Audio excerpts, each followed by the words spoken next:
Hello friends, मैं Manoj Kumar visual learning पे आपका स्वागत करता हूं। कैसे हैं आप लोग? उम्मीद करता हूं कि अच्छे होंगे।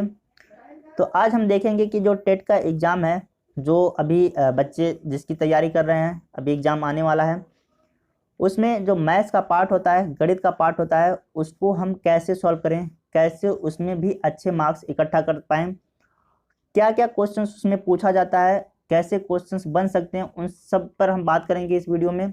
इसको अंत तक देखिए, आपको पता चलेगा। देखिए, इसमें जो मैथ्स का जो पार्ट होता है बहुत मुश्किल तो नहीं होता है, काफ़ी आसान प्रश्न पूछे जाते हैं, लेकिन जो मैथ्स बैकग्राउंड से नहीं है उन्हें थोड़ा सा दिक्कत होता है। पर थोड़े से ही मेहनत के बाद आप इसमें भी 30 में से 30 क्वेश्चन कैसे आसानी से कर सकते हैं। ठीक है, ये वीडियो को देखने के बाद आपको पता चलेगा। बस करना क्या है, आपको क्वेश्चंस के पैटर्न को देखना है कि किस टाइप के प्रश्न पूछे जाते हैं और कहाँ से पूछे जाते हैं। इसके बाद जो सबसे इम्पोर्टेंट बात है कि उन प्रश्नों को सॉल्व करने का जो सबसे बेस्ट अप्रोच होता है वो क्या होना चाहिए, सबसे अच्छा तरीका क्या होना चाहिए। उस अप्रोच, उस तरीकों को आपको सीखना है और उस पर क्या करना है, 10 से 15 क्वेश्चन की प्रैक्टिस करना है। आप प्रीवियस ईयर्स क्वेश्चन उठा सकते हैं, मॉक टेस्ट कर सकते हैं। बस आप उस पर प्रैक्टिस करना है कॉन्सेप्ट को सीखकर। आप यकीन मानिए कि थोड़े से ही प्रैक्टिस में, थोड़े से मेहनत के बाद आप 25 प्लस क्वेश्चन कैसे आसानी से कर सकते हैं, आपको खुद विश्वास नहीं हो सकता है।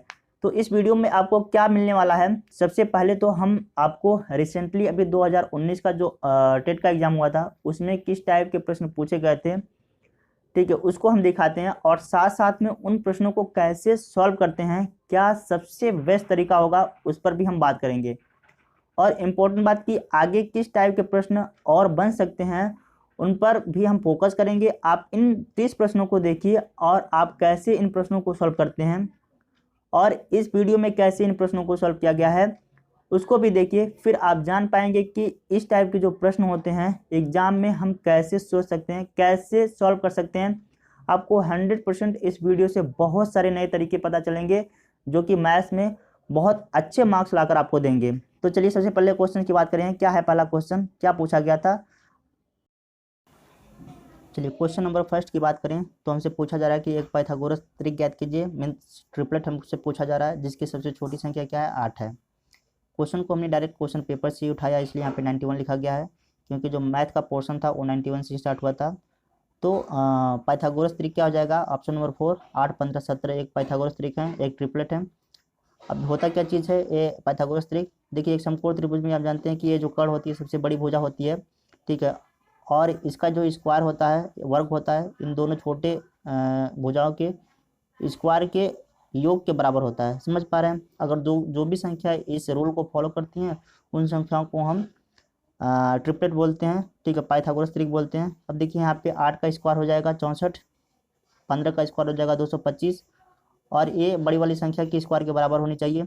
17 का स्क्वायर हो जाएगा 289, ठीक है। इधर देखिए 289 आ रहा है, इधर भी 289, तो यानी कि ये पाइथागोरस प्रमेय को फॉलो करती हैं, इसलिए ऑप्शन नंबर 4 सही हो जाएगा।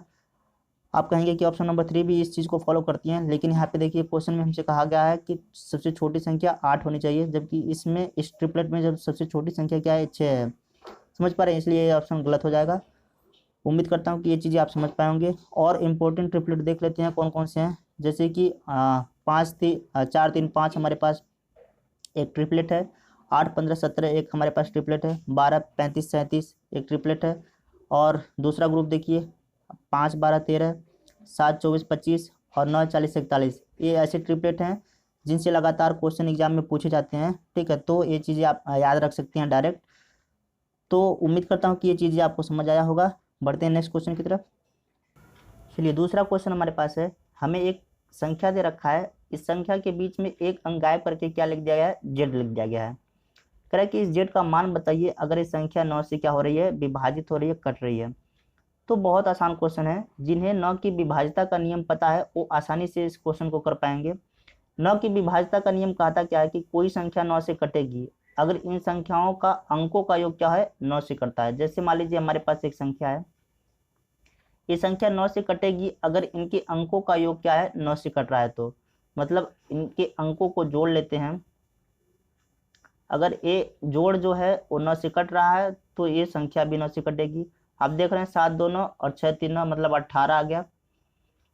अब ये 18 9 से कटता है कि नहीं, आप कहेंगे बिल्कुल कटता है, तो ये संख्या भी 9 से कटेगी। क्लियर हो रही बात आपको? उम्मीद करता हूँ यहाँ तक तो समझ आया होगा। वापस आते हैं क्वेश्चन पे। अब ये ऑलरेडी कह रहा है कि ये 9 से कट रहा है, तो ये 9 से कट रहा है तो इनके अंकों का योग भी 9 से कटना ही चाहिए। तो देखिए अंकों का योग हम कर लेते हैं।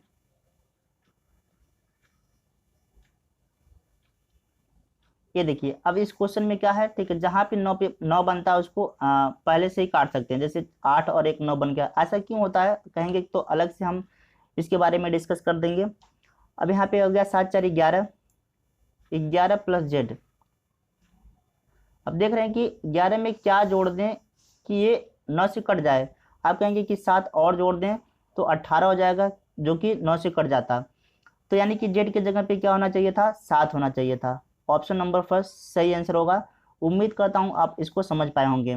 सेम यही क्वेश्चन का था, जेड की वैल्यू बताइए अगर ये संख्या 9 से न विभाजित होकर किससे कह देता है, 3 से विभाजित हो रही है। फिर क्या करते हैं, तो हम आपको बता दें कि 3 और 9 दोनों की विभाज्यता का जो नियम है वो सेम है। यानी कि 3 से भी जैसा कि यहाँ पे 9 का कॉन्सेप्ट है, 3 के लिए भी सेम कॉन्सेप्ट है। यानी कि अगर कोई संख्या के अंकों का योग 3 से कटता है तो वो संख्या भी 3 से कटेगी। तो उम्मीद करता हूँ कि ये चीज़ें आपको समझ आई होंगी और एक कॉन्सेप्ट आप यूज कर पाएंगे, तो सेम आंसर हो जाएगा अगर 3 से पूछता तो। क्लियर हो रही है आपको बात? चलिए नेक्स्ट क्वेश्चन को देखते हैं। चलिए क्वेश्चन नंबर 3 हमारे पास है। 2160 का रहा है कि इस चीज़ के बराबर है, तो हमको वैल्यू किसकी पूछिए, 3 के पावर a इंटू 2 के पावर माइनस बी इंटू 5 के पावर माइनस सी। तो किसी तरह से अगर हमको ए बी सी की वैल्यू पता चल जाए तो हम इसका आंसर दे पाएंगे। समझ पा रहे हैं? अब देखिए 2160 को हम क्या लिख सकते हैं, आप कहेंगे 2160 को हम लिख सकते हैं 2 के पावर 4 मल्टीप्लाई 3 के पावर 3 मल्टीप्लाई 5 के पावर 1 या 5। समझ पा रहे हैं? ऐसा हम लिख सकते हैं कि नहीं? जिसको नहीं पता है कैसे हमने लिख दिया, तो 2160 का क्या करेंगे आप, गुणनखंड करेंगे जैसा कि हमने यहाँ पे कर रखा है। ठीक है, तो गुणनखंड करेंगे तो यहाँ इसमें गुणनखंड में कितनी बार 2 आएगा, आप कहेंगे कि 4 बार 2 आएगा। तो इस तरह से हम लिख सकते हैं 2 के पावर 4 कितनी बार 3 आएगा, तो आप कहेंगे कि 3 बार 3 आया। तो 3 के पावर 3 और कितनी बार 5 आया, 1 बार 5 आया। तो उम्मीद करता हूँ कि ये चीज़ यहाँ से आप देख पाएंगे। अब देखिए ये चीज़ कह रहा है कि बराबर है किसके, 2 के पावर a इंटू 3 के पावर b इंटू 5 के पावर c। अब एक घातांक का नियम आप समझिए। घातांक का नियम ये कहता है कि अगर a के पावर m है और ये बराबर है a के पावर n के, तो यहाँ पे देखिए अगर आधार दोनों के बराबर हैं तो ऑटोमेटिक आ जाएंगे, पावर आपका क्या हो जाएगा, बराबर हो जाएगा m के पावर n। समझ पा रहे हैं? तो ये रूल आपको पता होना चाहिए तभी ये क्वेश्चन कर पाएंगे। तो आप देख पा रहे हैं कि 2 यहाँ पे आधार दोनों का सेम है, तो a की वैल्यू क्या आ जाएगी, आप कहेंगे कि 4। इसी तरह से यहाँ पे देखिए 3 आधार सेम है, तो b की वैल्यू क्या आ जाएगी, आप कहेंगे 3। c की वैल्यू क्या आ जाएगी, आप कहेंगे 1। इतनी चीज़ें आप समझ पाएँ। अब देखिए यहाँ पे क्वेश्चन पे आते हैं। हमसे पूछा गया है कि 3 के पावर a इंटू 2 के पावर माइनस b इंटू 5 के पावर माइनस c, हमसे ये चीज़ें पूछा गया है। अब देखिए एक रूल और आपको घातांक का पता होना चाहिए। अगर किसी के पावर a के पावर माइनस m है तो इस पावर को हम धनात्मक में कैसे बनाएंगे, इसको अपान कर लेंगे, पॉजिटिव में हो जाएगा पावर। समझ पा रहे हैं? तो उम्मीद करता हूँ कि ये चीज़ें आप से समझ पाए होंगे। तो इस तरह से दोनों पावर नेगेटिव है, इसको हम पॉजिटिव में कन्वर्ट कर सकते हैं। कैसे? ठीक है, बी सी पॉजिटिव में कैसे कन्वर्ट कर सकते हैं इसको। अब यहाँ पे देखिए 3 के पावर a अपॉन में कर लेंगे 2 के पावर b इंटू 5 के पावर c हो जाएगा। अब a की वैल्यू कितनी थी, 4 थी, तो 3 के पावर 4 क्या होगा, आप कहेंगे 3 मल्टीप्लाई 3 मल्टीप्लाई 3 4 बार ऐसे, तो कितना आ जाएगा, 3 3 का 9 3 27 3 के 81 81। और नीचे क्या आ जाएगा, 2 के पावर 3, 3 की वैल्यू कितनी थी, b की वैल्यू कितनी थी 3, तो 2 मल्टीप्लाई 2 मल्टीप्लाई 2 3 2 दूना 4 दूना 8 और 8 पच्चीस 40। ठीक है, तो आंसर क्या आ जाएगा 81 और 40। उम्मीद करता हूँ कि आप समझ पाए होंगे। ऑप्शन नंबर फर्स्ट क्या आ जाएगा, सही आंसर हो जाएगा। चलिए नेक्स्ट क्वेश्चन देखिए। क्वेश्चन नंबर 4 देखिए। क्वेश्चन नंबर 4 हमसे पूछा जा रहा है कि यहाँ पे x की वैल्यू क्या होगी। अब देखिए इस पिक्चर को एक बार देखने के बाद ज़्यादातर बच्चों का जो दिमाग चल रहा होगा नंबरों पे इस क्लॉकवाइज डायरेक्शन में चल रहा होगा। अब देखिए आप जैसे ही आप नंबर को ऐसे देख रहे हैं तो पक्का इस क्वेश्चन को गलत करके आएंगे। ठीक है, आपको देखना कैसे है, नंबरों के अपोजिट साइड देखना है। ठीक है, जैसे कि आप यहाँ पे 2 देख रहे हैं तो इसके अपोजिट में क्या दिखा है 8, यहाँ पे 3 देख रहे हैं तो इसके अपोजिट में क्या दिखाई दे रहा है 27, यहाँ पे 4 इसके अपोजिट में 64। तो ऐसा बन कैसे रहा है, आप देख पा रहे हैं कि ये जो अपोजिट में नंबर्स लिखे गए हैं वो क्या हैं, इस वाले नंबर के सब क्यूब हैं, समझ पा रहे हैं, घन लिखा गया है। तो इसी तरह से यहाँ पे 1 का जो घन होगा वो क्या होगा, क्यूब होगा, वो 1 ही होगा। Option number 4 is the correct answer. उम्मीद करता हूँ कि आप समझ पाए होंगे। ठीक है, क्वेश्चन नंबर 5 हमसे पूछा गया था कि किसी बंटन का बहुलक ज्ञात किया जा सकता है। आपके पास ऑप्शन थे, से अधिक संचयी बारंबारता वक्र द्वारा, आवृत बहुभुज द्वारा, आयत चित्र द्वारा जिसे हम हिस्टोग्राम बोलते हैं, और लास्ट ऑप्शन था से कम संचयी बारंबारता द्वारा। तो सही आंसर क्या हो जाएगा, आयत चित्र द्वारा, हिस्टोग्राम द्वारा हम क्या करते हैं, बहुलक को डिफाइन कर सकते हैं या ज्ञात कर सकते हैं। अब देखिए सबसे पहले आप समझिए कि बहुलक होता क्या है। बहुलक हम उसे बोलते हैं कि किसी दिए गए आंकड़ों में जो सबसे अधिक बार पद यूज किया गया होता है उसे हम क्या कहते हैं, बहुलक कहते हैं। दूसरे शब्दों में क्या है कि जिस पद की बारंबारता सबसे अधिक होती है, फ्रीक्वेंसी सबसे अधिक होती है, उसको हम क्या कहते हैं, बहुलक कहते हैं, मोड कहते हैं। जैसे कि हमारे पास देखिए यहाँ पे कुछ एग्जाम्पल हैं, जैसे 3 4 5 2 3 7 5 3। अब इसमें मैं कहूँ कि कौन सा पद सबसे ज़्यादा यूज किया गया है, आप कहेंगे कि 3 को सबसे ज़्यादा यूज किया गया है। ठीक है, तो 3 क्या हो जाएगा, इस आंकड़े का क्या हो जाएगा, बहुलक हो जाएगा। उम्मीद करता हूँ इतनी चीज़ें आपको समझ आया होगा। अब बात करते हैं कि आयत चित्र द्वारा इसका रिप्रेजेंटेशन कैसे होता है, कैसे हम डिफाइन करते हैं बहुलक को, तो उसको देख लेते हैं। देखिए आप इस टाइप का ग्राफ बहुत बार देखे होंगे, इस टाइप का ग्राफ आप बहुत बार यूज किए गए हैं, देखे होंगे। अब देखिए अगर हमसे क्वेश्चन ऐसे पूछा कैसे जाता है इस ग्राफ से, कोई कंपनी ABC है, अब आपसे किसी साल का क्या कर दिया है, इस कंपनी का क्या कर दिया, ये मान लीजिए ABC है, और किसी साल इनके ग्रोथ को रिप्रेजेंट किया गया है इस ग्राफ द्वारा। अब आपसे पूछा जाएगा कि कौन सी कंपनी का ग्रोथ सबसे अधिक है, तो आप देख पा रहे हैं कि जिसकी हाइट सबसे अधिक होगी आप कहेंगे कि उसका ग्रोथ सबसे अधिक होगा, यानी कि कंपनी C का ग्रोथ सबसे अधिक होगा। सिमिलर यही काम तो आप आंकड़ों को देखकर भी करते थे, जिसकी फ्रीक्वेंसी सबसे अधिक होती थी वो बहुलक हो जाता था। समझ पा रहे हैं, तो उम्मीद करता हूँ कि ये चीज़ें आप समझ पाएंगे। इस चीज़ को क्या कहते हैं, हिस्टोग्राम बोलते हैं, ग्राफिकल रिप्रेजेंटेशन है किसका, बहुलक का।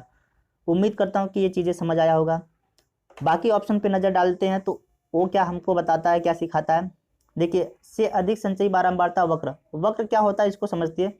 देखिए हम कुछ ग्राफ यहाँ पे दिखा रहे हैं, ये हमारे पास है हिस्टोग्राम, जो आयत चित्र है, और ये है आपका क्या चीज़, संचयी बारंबारता वक्र। ठीक है, ये इसको हम बोलते हैं संचयी बारंबारता वक्र। अब देखिए इनका क्या मतलब है, ऑप्शन क्या आ रहा है, से अधिक संचयी बारंबारता वक्र। इसका क्या मतलब, बारंबारता वक्र हमको दो चीज़ें समझाती हैं, क्या चीज़ें, दो चीज़ें हमको समझाती हैं। पहला चीज़ ये है कि यह ज्ञात करना सिखाती है कि किसी विशेष आंकड़े के नीचे कितनी बारंबारताएं हैं, किसी विशेष आंकड़े से नीचे कितनी बारंबारताएं हैं, जैसा कि यहाँ पे इस ग्राफ में दिखाया गया है। और दूसरी बात हमसे यह बताता है, यह सिखाता है कि किसी विशेष आंकड़े के ऊपर कितनी बारंबारताएं हैं। तो ये ग्राफ का उस चीज़ को इस ग्राफ से रिप्रेजेंट करते हैं। उम्मीद करता हूँ कि ये चीज़ें आपको समझ आया होगा। और एक ऑप्शन में एक चीज़ और है, क्या चीज़, आवृत बहुभुज।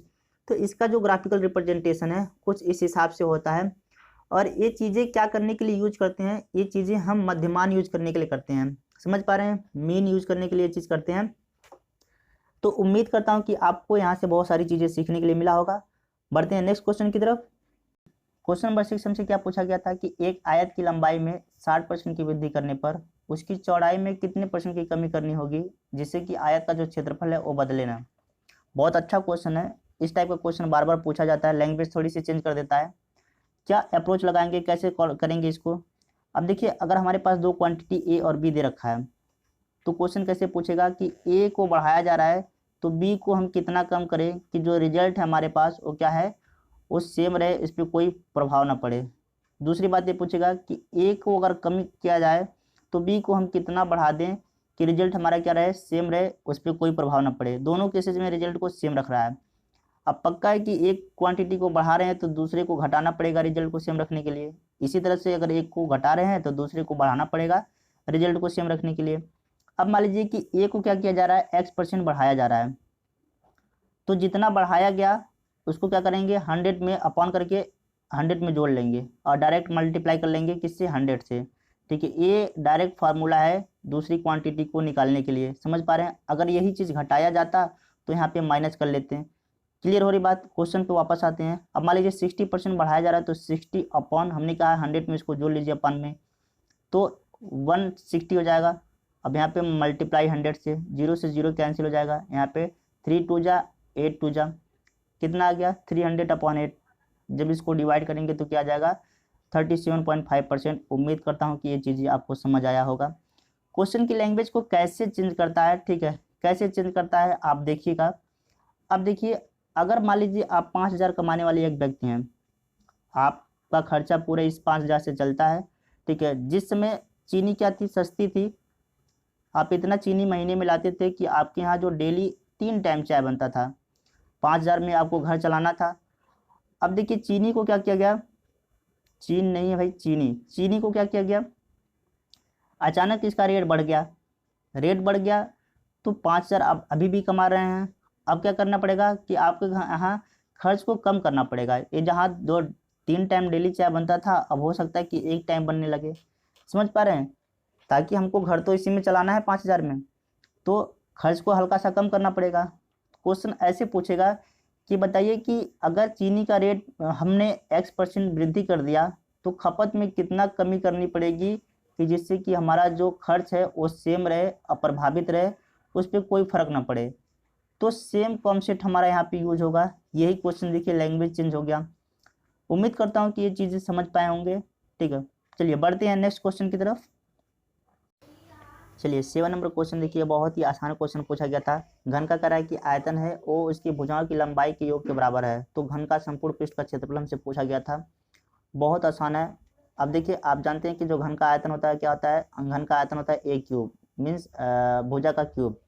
अब देखिए, अगर एक भुजा की लंबाई क्या है, ए है, तो हम जानते हैं कि 12 भुजाएं होती हैं, 12 एजेज होती हैं, तो 12 भुजाओं की जो लंबाई कितनी हो जाएगी, आप कहेंगे 12 है। अब कह रहा है कि ये जो आयतन है इसके बराबर है इसकी लंबाई के योग के। समझ पा रहे हैं। अब यहाँ से देखिए 3 ए है, यहाँ पे 1 है, तो 1 ए कैंसिल हो जाएगा, यहाँ पे कितना बचेगा, ठीक है, ए स्क्वायर। तो यानी कि ए स्क्वायर की वैल्यू कितनी हो जाएगी, आप कहेंगे कि 12। अब देखिए, हमसे पूछा गया था कि घन का जो संपूर्ण पृष्ठ का क्षेत्रफल, संपूर्ण पृष्ठ का क्षेत्रफल कितना होता है, आप कहेंगे कि संपूर्ण पृष्ठ का जो क्षेत्रफल होता है घन का, वो 6a² होता है। अब ए स्क्वायर की वैल्यू यहाँ से रखिए, तो 6 × 12 कितना हो जाएगा, 72। उम्मीद करता हूँ कि इससे आसान क्वेश्चन आपको नहीं मिला होगा। ठीक है, आप कर पाए होंगे इसको। और क्या क्या चीज़ें हैं घन से रिलेटेड देख लेते हैं। देखिए, एक घन के जो 12 साइडें आप देख पा रहे हैं, 4 आपको रेड कलर से, 4 आपको ब्लू कलर से और 4 आपको ऑरेंज कलर से दिख रहा है। घन का आयतन होता है ए क्यूब। घन के जो संपूर्ण पृष्ठ का क्षेत्रफल होता है वो क्या है, 6a²। और घन का जो विकर्ण होता है √3 × a, जहाँ पे ए क्या है, आपका साइड को दिखा रहा है। उम्मीद करता हूँ कि ये सारी चीज़ें आपको अच्छे से समझ आया होगा। और बढ़ते हैं हम नेक्स्ट क्वेश्चन की तरफ। चलिए क्वेश्चन नंबर 8 हमारे पास है। कह कि 2018 में अमित का वेतन 1,26,500 रुपये है। कह रहा है कि वर्ष 2016 से उसका वेतन बढ़ना शुरू हुआ। अब प्रति वर्ष कितना बढ़ रहा था, पहले वर्ष 10% बढ़ा, दूसरे वर्ष 15% बढ़ा, और इस तरह से 2018 तक उसने इतना रुपये कमा लिया। तो कह रहा है कि बताइए 2016 में उसका वेतन कितना था। तो काफ़ी आसान क्वेश्चन था। अगर 2016 में उसका वेतन x माने तो x का क्या था, पहले 10% बढ़ा तो 110/100, ठीक है। फिर कितना बढ़ा, 15%, तो इसका कितना हो जाएगा, 15% मतलब 115/100। और ये बढ़ के कितना हो गया, आप कहेंगे कि 126,500 रुपये हो गया है। समझ आ रही बात। अब देखिए, यहाँ पे 1 0 से 1 0 कैंसिल कर लीजिए, और यहाँ पे आप काट सकते हैं 23 25 115, और यहाँ पे 20 2500। समझ आ रही बात यहाँ। अब देखिए, इसका इसमें मल्टीप्लाई करेंगे तो कितना बनेगा, आप कहेंगे कि 253 बनेगा, ठीक है। और इसका इसमें मल्टीप्लाई करेंगे तो 200 बनेगा। अब ये 200 जब इधर जाएगा तो कितना हो जाएगा, x की वैल्यू क्या आ जाएगी, x = 126,500 मल्टीप्लाई 200, और नीचे आपका क्या बन जाएगा, ये 253, 11 और 23 का मल्टीप्लाई करके 253 बन जाएगा। यहाँ तक आप बात समझ पा रहे हैं। अब देखिए, एक कट जाएगा, कितनी बार में काटेगा, 5 बार में। अब 2 0 भी बचा है आपके पास, तो 5 और 2 9 10, और 4 0 और चिपका दीजिए। तो इस तरह से आपका 1,00,000 option number 2 is the right answer. उम्मीद करता हूँ कि ये चीज़ें आप समझ पाए होंगे। बेसिक तरीका इसका क्या है, बेसिक तरीका भी देख लीजिए। अगर 2016 में उसके वेतन को हम एक्स लेते तो कह रहा है कि 10% पहले बढ़ता है, तो एक्स का 10% आप जानते हैं कितना होगा। ठीक है, कुछ ऐसे लिखेंगे, बहुत ही बेसिक है। तो यहाँ से जीरो कैंसिल हो जाएगा, आप क्या कहेंगे कि x/10। तो ये इतना एक्स्ट्रा बढ़ा हुआ वेतन मिलेगा। अब x तो मिल ही रहा था और x/10 और मिलेगा, समझ पा रहे हैं। तो इस तरह से कितना मिलेगा, आप कहेंगे कि 11x/10। यहाँ तक बात समझ पा रहे हैं। फिर कह रहा है कि नेक्स्ट ईयर 15% और बढ़ता है। तो अब 15% किसका बढ़ेगा, इस वेतन का 15% बढ़ेगा। तो 11x/10 और इसका 15% आप कैसे लिखेंगे, 15% का मतलब कुछ ऐसे लिखेंगे, 5×3 = 15, 5×2 = 10। आप कितना आ जाएगा यहाँ पे 33x/200। समझ पा रहे हैं। अब देखिए इतना एक्स्ट्रा बढ़ा हुआ वेतन मिलेगा और इतना तो मिलेगा ही मिलेगा, और इसके साथ साथ ये भी और मिलेगा। तो इस तरह से दोनों को ऐड करेंगे, कितना हो जाएगा, आप कहेंगे कि 33x/200 अब प्लस 11x/10। तो दोनों को ऐड करेंगे, आप क्या पाएंगे, आप पाएंगे 33x अब प्लस यहाँ पे क्या आ जाएगा। ठीक है, आप एलसीएम लेंगे तो 200 आ जाएगा, एलसीएम आपका 200 हो जाएगा। और यहाँ पे 20 का ऊपर मल्टीप्लाई करेंगे तो आप कितना पाएंगे 220x। समझ आ रही बात यहाँ तक। इस तरह से आप कितना पाएँ 253x/200। अब यही चीज़ें तो किसके बराबर है, ये वेतन हमारा है फाइनली। अब यही चीज़ें कह रहा है कि 126,500 के बराबर है। अब देखिए आप इधर इसको भेजेंगे तो x की वैल्यू यहाँ से फाइंड कर पाएंगे। सिमिलर वही चीज़ आ गया यहाँ पे जैसे। ठीक है, तो उम्मीद करता हूँ कि ये चीज़ें आपको समझ आया होगा। चलिए बढ़ते हैं नेक्स्ट क्वेश्चन की तरफ। क्वेश्चन नंबर 99 क्या पूछा गया था, दो संख्याओं का करा कि मौसा महत्तम संपर्तक क्या था 6 और लौस आपका क्या था 432। एक संख्या इसमें से दे रखा था 48, दूसरी संख्या पूछा था। आसान क्वेश्चन था। दो संख्याओं का मौसा गुणे लौस क्या होता है, पहली संख्या गुणे दूसरी संख्या। ये किसके बराबर होता है, पहली संख्या गुणे दूसरी संख्या। पहली आपका दे रखा है 48, दूसरी को मान लीजिए x। यहाँ से देखिए कट जाएगा कितने बार में, 9 बार में। तो x की वैल्यू कितना आ जाएगा 54। बहुत आसान क्वेश्चन था। ऑप्शन नंबर 2 कर पाए होंगे इसको। क्या कॉन्सेप्ट यूज करेंगे, देखिए दो संख्याओं का मौसा गुणे लौसा बराबर होता है किसके, पहली संख्या गुणे दूसरी संख्या। तो यहाँ पे 4 क्वांटिटी आपको दिख रही है आपको, चारों में से 3 देकर क्या करेगा, एक पूछ लेगा कोई भी। तो आप इस चीज़ का यूज करके निकाल सकते हैं। जैसे यहाँ पे देखिए 3 दे रखा है, एक पूछ रखा है हमसे। तो अगर ये सेशन आपको अच्छा लग रहा है, लाइक और कमेंट करना ना भूलें, ताकि आपके पास और भी अच्छे अच्छे वीडियो आ सकें प्रीवियस ईयर्स के क्वेश्चंस के साथ। आपको मैथ्स के कॉन्सेप्ट सीखने के लिए मिलेगा। और यहाँ पे देख पा रहे हैं कि मैं कोशिश कर रहा हूँ कि हर एक चीज़, हर एक क्वेश्चन से आपको कुछ ना कुछ एक्स्ट्रा सिखाऊं, और इसका यूज आप दूसरे क्वेश्चन को करने में कर सकें। तो चलिए नेक्स्ट क्वेश्चन को देखते हैं। 100 नंबर क्वेश्चन, किसी महीने का तीसरा शुक्रवार करा कि 16वीं तारीख को पड़ता है, उसी महीने का चौथा मंगलवार किस तारीख को पड़ेगा। तो हमसे मंगलवार के बारे में पूछा गया, तो मंगलवार से स्टार्ट करेंगे। ये मान लीजिए मंगलवार, बुधवार, बृहस्पतिवार, शुक्रवार। इस शुक्रवार को करा कि 16वीं तारीख था। अब पीछे चले जाते हैं तो ये 15 तारीख, ये 14 तारीख, ये 13 तारीख, यानी कि ये 13 तारीख को क्या था, हम मंगलवार से शुरू किए थे तो ये मंगलवार था। 13 को एक मंगलवार पड़ रहा है। अभी कौन सा मंगलवार है, पहला, दूसरा, तीसरा कौन सा है, तो इसके पीछे चले आएंगे, 7 दिन पीछे चले आएंगे तो क्या मिलेगा 6 तारीख को एक और मंगलवार पड़ेगा। अब देखिए 7 दिन और पीछे हम नहीं आ सकते क्योंकि माइनस में हो जाएगा। तो यानी कि पहला मंगलवार ही हमको कब पड़ा है 6 तारीख को, दूसरा मंगलवार 13 तारीख को। अब तीसरा कब पड़ेगा, 7 दिन इसमें और काउंट कर लीजिए, जोड़ लीजिए। तो 7 दिन जोड़ेंगे तो क्या जाएगा 20 तारीख। 20 तारीख को एक और मंगलवार पड़ने वाला है, फिर 7 दिन और प्लस 7 कर लीजिए, तो 27 तारीख को एक और मंगलवार पड़ने वाला है। तो इस तरह से कितने मंगलवार हो गए, आप कहेंगे कि 1 पहला हो गया, ये दूसरा हो गया, 20 तारीख को तीसरा और 27 तारीख को चौथा। आंसर क्या हो जाएगा, फर्स्ट नंबर। उम्मीद करता हूँ कि ये चीज़ समझ पाए होंगे। नेक्स्ट क्वेश्चन देखिए, क्वेश्चन नंबर 101। एक आयताकार खेत का विकर्ण दे रखा था 17 मीटर, परिमाप दे रखा है 46 मीटर। हमसे खेत का क्षेत्रफल पूछा जा रहा है। ठीक है, तो देखिए एक ऐसे यहाँ पे होगा, आसान क्वेश्चन नहीं है, ठीक ठाक क्वेश्चन है, इसको कह सकते हैं। ये 17 दे रखा है हमको। ठीक है, ये मान लीजिए LAB। अब देखिए आप जानते हैं कि जो परिमाप होता है वो क्या होता है, आप कहेंगे कि परिमाप बराबर होता है 2 गुणे लंबाई प्लस चौड़ाई। ठीक है, इतना चीज़ पता है आपका। आयत का जो परिमाप होता है 2 इंटू एल प्लस बी। और ये दे रखा है हमको 46। ठीक है, अब यहाँ से काट लेंगे 23 दूना 46। ठीक है, यहाँ से एल प्लस बी आ गया आपका 23। अब देखिए एक अच्छा बच्चा कैसे सोचेगा इस चीज़ क्वेश्चन को। आप इस चीज़ पर फोकस कीजिए। आप देख पा रहे कि एक समकोण त्रिभुज बन रहा है जिसमें जो बड़ी साइड दे रखा है वो क्या है, 17 दे रखा है। ठीक है, यानी कि ये हमको पाइथागोरियन त्रिक बन रहा है हमारे पास। ये 17 होगा तो ये दोनों क्या हो सकता है। ठीक है, अब देखिए इन दोनों को जोड़ें तो हमारा 23 भी आए और उस नंबर से हम ये त्रिक भी हासिल कर पाए, पाइथागोरियन त्रिक ट्रिपलेट। तो अभी पहले क्वेश्चन में आपने देखा था कि 2 नंबर हमारे पास थे, अगर कर्ण हमारे पास 17 हो रहा है तो ये दोनों क्या हो जाएंगे समकोण त्रिभुज में। आप कहेंगे कि 15 और 8। उम्मीद करता हूँ कि ये चीज़ें आप दिमाग लगा पाएंगे यहाँ तक।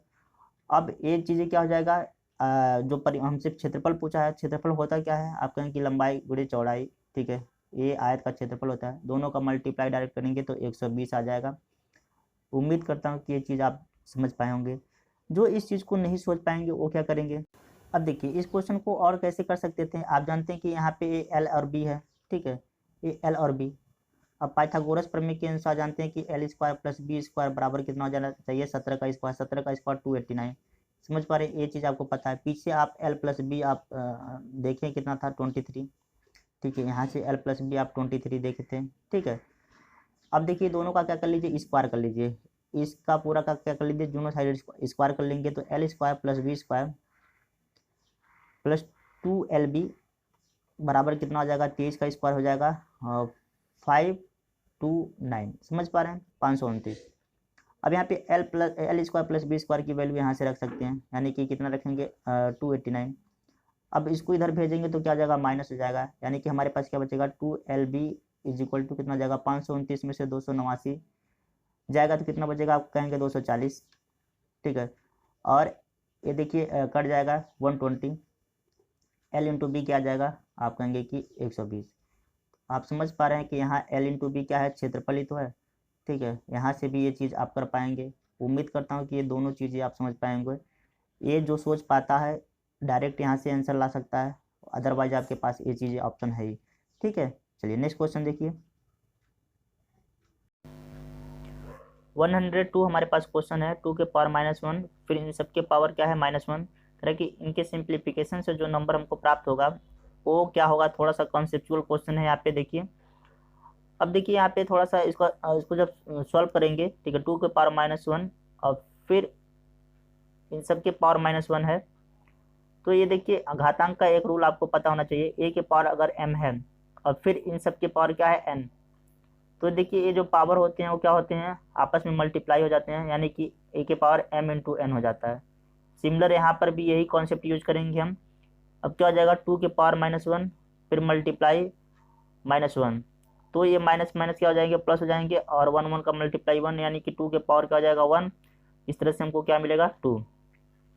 जो इसके सिंप्लीफिकेशन हमने किया वो हमको कौन सा नंबर मिला 2। अब 2 के बारे में कुछ इन्फॉर्मेशन आपको पता होना चाहिए।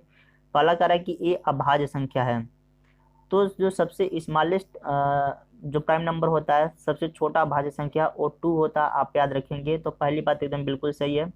दूसरा कह रहा है कि एक सम संख्या है, जान रहे हैं कि बिल्कुल इवन नंबर है 2। कह रहा है कि 2 का गुणक है, तो 2 का गुणक भी है भाई, 2 1 जा 2, आप जानते हैं कि इसके मल्टीपल में आता है, तो ये भी सही है। कह रहा है कि डी विषम संख्या है, विषम नहीं है, आप बिल्कुल जान पा रहे हैं कि 2 एक विषम संख्या नहीं है। तो अब देखिए इस तरह से आप जाने कि ये लास्ट वाला डी वाला ऑप्शन गलत है, तो ए बी सी सही है। कौन सा ऑप्शन देखिए, option number 3 A B C. उम्मीद करता हूँ कि ये चीज़ें समझ पाए होंगे। नेक्स्ट क्वेश्चन देखिए, क्वेश्चन नंबर 103। कह रहा है कि कौन सा कथन इनमें से सही है। एक भाज्य संख्या विषम हो सकती है, कोई सम अभाज्य संख्या नहीं है। दो अभाज्य संख्याओं का योगफल करें कि सदैव अभाज्य संख्या होता है। सबसे छोटी अभाज्य संख्या 1 है, तो सही कौन सा हो जाएगा, ऑप्शन नंबर फर्स्ट सही है। बाकी की क्यों गलत है और फर्स्ट क्यों सही है, कॉन्सेप्ट को देखिए, कॉन्सेप्ट सीखिए। करें कि एक भाज्य संख्या विषम हो सकती है, तो देखिए 9 एक भाज्य संख्या है। तो भाज्य मतलब बोलते किसे हैं, ऐसी संख्या जो किसी भी संख्याओं से कट सकती हैं, उन्हें हम भाज्य संख्या कहते हैं। अब देखिए ये भाज्य है, ठीक है, क्योंकि ये 3 से कटता है और ये विषम भी है, तो बिल्कुल हो सकती है, इसलिए बात सही हो गई। अब कह रहा है कि ऑप्शन 2 देखिए, कोई सम संख्या अभाज्य नहीं है। अब देखिए 2 क्या है, 2 भाई एक तो सम संख्या है ना, सबसे छोटा जो प्राइम नंबर होता है, ठीक है, प्राइम नंबर सबसे छोटा वो 2 ही तो होता है अभाज्य संख्या। तो ये इसलिए कह रहा है कि कोई सम संख्या अभाज्य नहीं है। क्यों, यहाँ पे 2 भी तो है एक सम संख्या जो कि अभाज्य है। तीसरा देखिए, दो अभाज्य संख्याओं का योगफल स्वतः अभाज्य संख्या होता है। ऐसा कैसे पॉसिबल है, देखिए 5 अभाज्य है, 7 भी अभाज्य है, जबकि इनका योगफल क्या हो जाएगा 12। 12 की भाज्य है कि नहीं भाज्य है, ठीक है, 2 से वेट करता है, 3 से 4 से सबसे करता है, तो इसलिए ये भी गलत हो गया। लास्ट देखिए करा कि सबसे छोटा अभाज्य संख्या 1 है। आप देख पा रहे हैं कि सबसे छोटा तो 2 होता है। उम्मीद करता हूँ कि यहाँ से चीज़ें समझ पाए होंगे। नेक्स्ट क्वेश्चन देखिए, क्वेश्चन नंबर 104 कह रहा है कि एक बहुभुज के अंतर एवं बाह्य कोणों का जो अंतर है वो 60 डिग्री दे रखा है। कह रहा है कि बहुभुज में भुजाओं की संख्या क्या है। देखिए इंटीरियर और एक्सटीरियर एंगल का जो डिफरेंस है वो कितना दे रखा है 60, ठीक है। इंटीरियर मतलब अंतः और एक्सटीरियर मतलब बाह्य कोण। अब देखिए इनका योग क्या होता है, जैसे मान लीजिए हमारे पास बहुभुज है, ठीक है, अब ये हमारे पास एक्सटीरियर एंगल हो गया और ये हो गया अंतः कोण मतलब इंटीरियर एंगल, ठीक है, ये आई हो गया और ये ई हो गया। समझ पा रहे हैं। अब ये इनका जो योग होता है, अंतर तो हमको बता रखा है, अब योग क्या होता है, योग हमेशा जो इनका जोड़ होता है, सम होता है, वो 180 होता है हमेशा और हमेशा, ये बात याद रखिए, ठीक है। तो इनका जो एक्सटीरियर और इंटीरियर एंगल का जो सम होता है वो हमेशा हमेशा कितना होता है 180 डिग्री होता है, ठीक है। इन दोनों को जोड़ लीजिए तो ये देख रहे हैं ये कट जाएगा, आपका 2i बराबर क्या हो जाएगा, आप कहेंगे 240, ठीक है। अब यहाँ से i बराबर क्या हो जाएगा, आप कहेंगे कि 120, ठीक है। इसको किसी भी समीकरण में रख लीजिए तो e की वैल्यू आ जाएगी, आपको e की वैल्यू क्या आ जाएगी 60। उम्मीद करता हूँ कि यहाँ तक समझ पाए होंगे। अब देखिए जो भुजाओं की संख्या होती है वो भुजाओं की संख्या बराबर होती है 360 अपॉन एक्सटीरियर एंगल। एक्सटीरियर क्या है आपका 60 डिग्री। अब यहाँ पे देख पा रहे हैं 6 बार में कट जाएगा, तो ऑप्शन नंबर फर्स्ट। उम्मीद करता हूँ कि यहाँ तक चीज़ें आप समझ पाए होंगे। ये तो था आपका डायरेक्ट चीज़, ठीक है, आप इसको कॉन्सेप्ट को अगर पता है ये चीज़ तो आप उसका यूज कर पाएंगे। बाकी इसका बेसिक क्या है उसको भी देखिए। अगर n भुजाओं की समबाहु बहुभुज है तो इसमें क्या है, हमको दो चीज़ें पता होनी चाहिए। प्रत्येक जो बाह्य कोण होता है वो कितना होता है 360 अपॉन n डिग्री, और प्रत्येक अंतः कोण कितना होता है 180 माइनस बाह्य कोण। मतलब आप कहेंगे कि बाह्य कोण की जगह पे क्या लिख सकते हैं 360 अपॉन n, क्योंकि यही तो है। अब यहाँ पे सोल्यूशन करेंगे तो आपको क्या मिल जाएगा 180 n माइनस 360 अपॉन n। इतनी चीज़ें आप समझ पा रहे हैं, ठीक है। एलसीएम लेके यहाँ पे सोल्यूशन कर सकते हैं तो ये चीज़ मिल जाएगा आपको। क्वेश्चन पे आते हैं। अब अंतः कोण क्या है 180 n माइनस 360 अपॉन n। ये बात समझ पा रहे हैं कहाँ से आया ये चीज़, यहाँ से। और फिर बाह्य कोण क्या है 360 अपॉन n। अब करें कि इनका अंतर क्या है 60 है, अंतर हमने ले लिया 60। अब देखिए यहाँ पे हर समान है तो एलसीएम क्या हो जाएगा n ही हो जाएगा। अब ए n क्या हो जाएगा, इस 60 के पास जाएगा तो क्या हो जाएगा 180 n माइनस 360 क्या हो जाएगा 720, और इधर 60 n। इस सारी चीज़ें आप समझ पा रहे होंगे। अब इस n वाले टर्म को इसके पास भेजते हैं और इसको हम 320 को राइट साइड भेजते हैं। तो आप देख पा रहे हैं कि जब 60 n इधर आएगा तो माइनस के साथ आएगा तो 120 n हो जाएगा। 180 n में से 60 n चला जाएगा तो 120 n बराबर क्या हो जाएगा 720। यहाँ से देखिए 0 से 0 कैंसिल हो जाएगा, और 12 से जा कितना हो जाएगा आपका 72। तो n की वैल्यू क्या आ गई, n की वैल्यू आ गई 6। Option number first. उम्मीद करता हूँ कि ये सारी चीज़ें आप समझ पाएंगे। कैलकुलेशन थोड़ा सा शॉर्टकट तरीके से किया गया है, लेकिन उम्मीद करता हूँ कि समझ पाएंगे कैसे किया गया है, और ये चीज़ें आपको याद रखना है, ठीक है, ये इंपॉर्टेंट है पूरा। चलिए नेक्स्ट क्वेश्चन देखिए। क्वेश्चन नंबर 105, एक सरल रेखा पर स्थित बिंदुओं की संख्या होती है तो सही आंसर क्या जाएगा, असंख्य इनफाइनाइट नंबर ऑफ पॉइंट्स होते हैं किसी भी रेखा पे, क्योंकि आप जानते हैं कि जो रेखा होती है वो अनंत बिंदुओं से मिलकर बनी होती है, ठीक है। तो किसी रेखा पे अनंत बिंदु होते हैं, ठीक है। तो इस तरह से ऑप्शन नंबर फर्स्ट सही 3 सही हो जाएगा।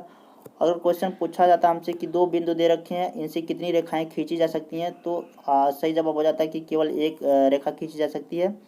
उम्मीद करता हूँ कि ये चीज़ें समझ आया होगा। नेक्स्ट क्वेश्चन देखिए। क्वेश्चन नंबर 106 हमारे पास क्या है, कमरे की लंबाई का रहा है कि 10% क्या किया गया, घटाया गया है, चौड़ाई 20% घटाया गया है, ऊंचाई 5% बढ़ाया गया है। तो कह रहा है कि कमरे के जो आयतन में कितने प्रतिशत का क्या हुआ, परिवर्तन हुआ। तो देखिए यहाँ पे क्या है, लंबाई को 10% क्या किया गया है, कम किया गया है। ठीक है, तो 10% का क्या मतलब होता है, आप कहेंगे कि 1/10। समझ पा रहे हैं। और चौड़ाई क्या किया गया है, चौड़ाई भी कम किया गया है। चौड़ाई हमारे पास क्या है, बी, और इसको 20% था, 20% कम किया गया, तो 20% का मतलब होता है 1/5। और हाइट को बढ़ाया गया है। हाइट क्या था आपका, हाइट था 5% बढ़ाया गया है। तो 5% का क्या मतलब होता है, 5% का आपका मतलब होता है 1/20। समझ पा रहे हैं। अब देखिए इसको क्या लिख सकते हैं, पहले 10 था और कम किया गया है, तो यानी कि 9 हो गया है। अब यहाँ क्या है, पहले 5 था, अब कम करने के बाद क्या हो जाएगा, 1 कम किया गया तो कितना हो गया, 4। इसका क्या मतलब होता है कि पहले हमारे पास लंबाई 10 थी और 1 कम कर लिया गया। इसी तरह से यहाँ पे पहले लंबाई चौड़ाई 5 थी, 1 कम कर लिया गया। इसी तरह से यहाँ पे देखिए पहले हाइट 20 थी और 1 करा कि बढ़ा लिया गया है। तो ये चीज़ें, अब देखिए यहाँ पे तीनों क्वांटिटी का हम मल्टीप्लाई कर लेंगे, क्योंकि हमारा जो आयतन होता है L × B × H। समझ पा रहे हैं यहाँ से। तो यहाँ पे मल्टीप्लाई करेंगे तो 1000 हो जाएगा, और यहाँ पे मल्टीप्लाई करेंगे तो कितना हो जाएगा, 756। कितने की चेंजिंग हुई, आप कहेंगे कि चेंजिंग हुई 244 का। समझ पा रहे हैं, कितना, 244। अब ये 244 की चेंजिंग हुई, आप यहाँ लिख सकते हैं 244 की चेंजिंग हुई। पहले कितने था, 1000। ठीक है, अब परसेंटेज में इसको कन्वर्ट कर लीजिए, 2 जीरो से 2 जीरो कैंसिल, यहाँ पे क्या आ जाएगा, 24.4%। उम्मीद करता हूँ कि इससे आसान और इससे सरल तरीका आप नहीं देख पाए होंगे। यहाँ पे ऑप्शन नंबर फर्स्ट सही हो जाएगा, 24.4%। और ये बहुत ही आसान तरीका है। ठीक है, और कॉन्सेप्ट आप सीख पाए होंगे कि मैंने क्या यूज़ किया है, कैसे इसको सॉल्व किया है। ठीक है, तो इसका यूज़ करके आप दूसरे क्वेश्चन को भी सॉल्व कर सकते हैं। चलिए नेक्स्ट क्वेश्चन देखिए। क्वेश्चन नंबर 107 हमारे पास है, कमरे किसी तरह की किसी कमरे के 15 मीटर 17 सेंटीमीटर लंबे और 9 मीटर 2 सेंटीमीटर चौड़े फर्श पर लगाई जा सकने वाली वर्गाकार टाइलों की न्यूनतम संख्या कितनी होगी। तो क्वेश्चन देखिए क्या है, बहुत आसान है, लेकिन इस क्वेश्चन में दो टाइप का आपसे क्वेश्चन पूछ दिया है, मतलब दो कॉन्सेप्ट यूज करना पड़ेगा आपको। अब जो आयत का डायमेंशन है वो 15 मीटर 17 सेंटीमीटर, तो टोटल कितना हो जाएगा, आप कहेंगे 1517 सेंटीमीटर। दोनों को हमने एक यूनिट में कन्वर्ट कर लिया, क्योंकि हम जानते हैं कि 1 मीटर कितना होता है, 100 सेंटीमीटर।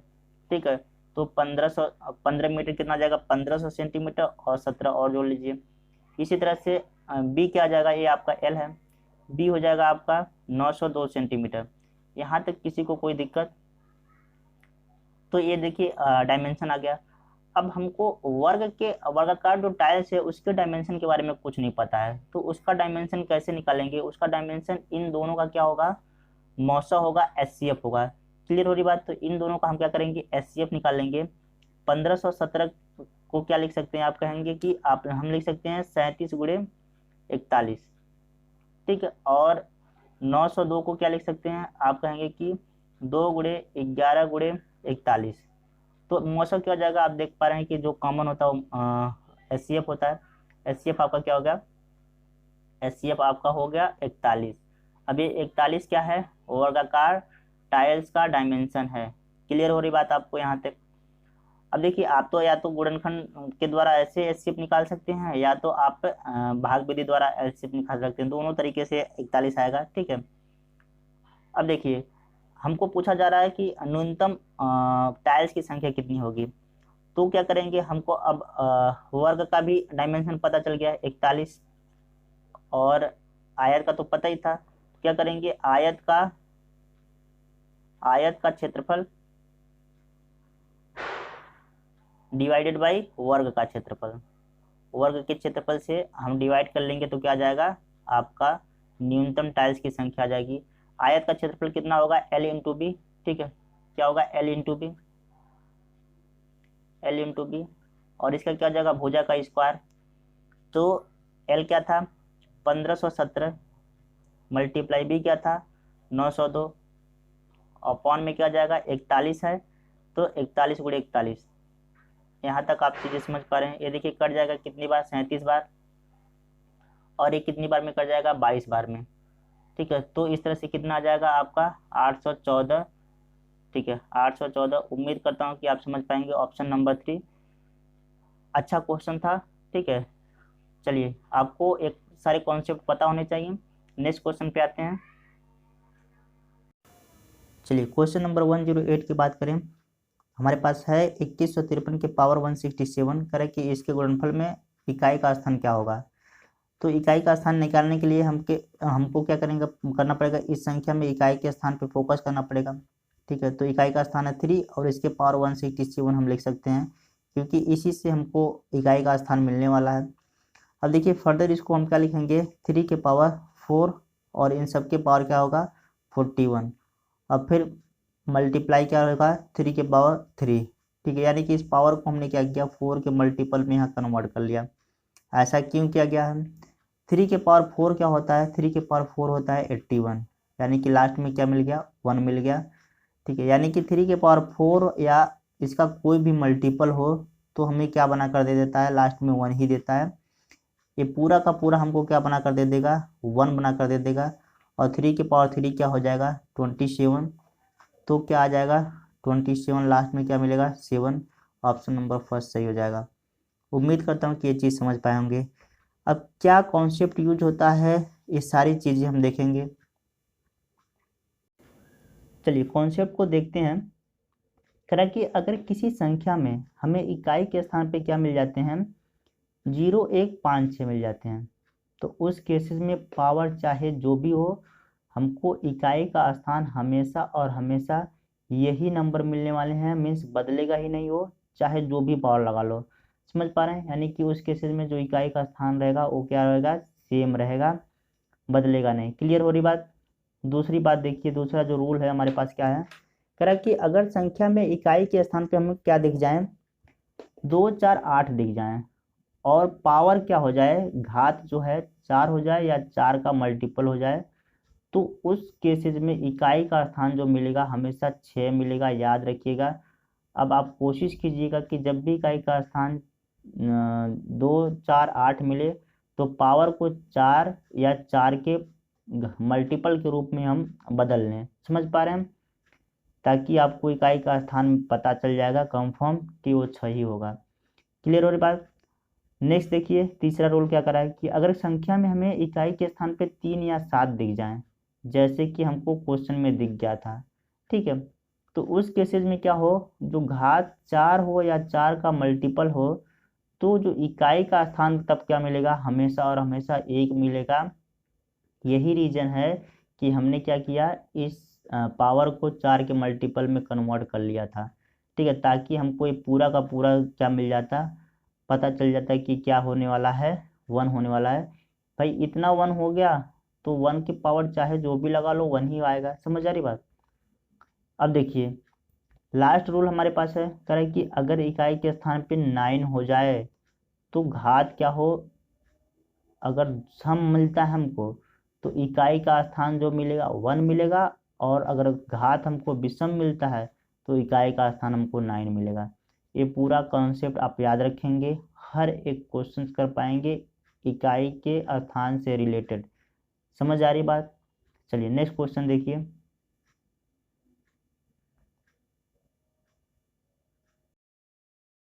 क्वेश्चन नंबर 109 हमारे पास है, कह रहा है कि एक भिन्न के अंश को 20% और हर को 25% बढ़ाने पे भिन्न बन जाता है 3/5। तो मूल भिन्न हमसे पूछा है। अगर हम मूल भिन्न p/q मानते हैं, जिसमें क्या है p आपका अंश और q हर है, तो अंश को कह रहा है कि 20% बढ़ाने का मतलब हो जाएगा 120 और हर को 25% बढ़ाने का मतलब हो जाएगा 125। ये सारी चीज़ें कैसे लिखा गया है अभी आपको हम समझाते हैं। इतना करने के बाद आपका भिन्न बन जाता है 3/5। तो हमसे p/q मूल भिन्न पूछा है, तो p/q क्या हो जाएगा आपका, देखिए यहाँ से, ठीक है, ये इसके पास जाएगा मल्टीप्लाई करेगा तो 3 × 125 अपॉन हो जाएगा 5 × 120। समझ पा रहे हैं। तो यहाँ 25 25 125 काट सकते हैं यहाँ से, और यहाँ पे 40 दिया। ठीक है, यहाँ पे देखिए 5 बचे और 8 बचे, तो ये जाएगा 5/8 आपका आंसर हो जाएगा। ऑप्शन नंबर 4 देख रहे हैं कि 5/8 क्या आ जाएगा, मूल भिन्न हमारा हो जाएगा। तो ऑप्शन नंबर 4 सही हो जाएगा। अब ये सारी चीज़ें कैसे लिख दिया गया है, ठीक है, आपका मेन चीज़ यहाँ से था, ये चीज़ कहाँ से आ गया है इसको देखिए समझिए।